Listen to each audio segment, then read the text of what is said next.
Hi అందరికీ welcome to happy kitchen. ఈ వరలక్ష్మి వ్రతానికి అమ్మవారికి ఏం ప్రసాదం చేయాలని ఆలోచిస్తున్నారా? అయితే 5 నిమిషాల్లో రెడీ అయ్యే ఈ రవ్వ ప్రసాదాన్ని చేసి పెట్టండి. ముందుగా స్టవ్ ఆన్ చేసి ఒక కడాయి పెట్టుకొని అందులో 2 టేబుల్ స్పూన్ గీని యాడ్ చేసుకోండి. మీకు నచ్చిన డ్రై ఫ్రూట్స్ని ప్యాన్లో యాడ్ చేసుకొని కొంచెం గోల్డ్ కలర్ వచ్చేదాకా ఫ్రై చేసుకొని తీసి పక్కన పెట్టుకోండి.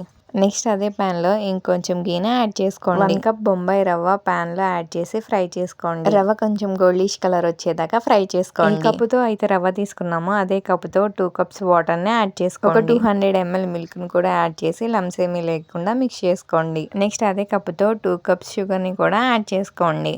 షుగర్ అంతా మెల్ట్ అయ్యేదాకా లో ఫ్లేమ్ మీద కుక్ చేసుకోండి.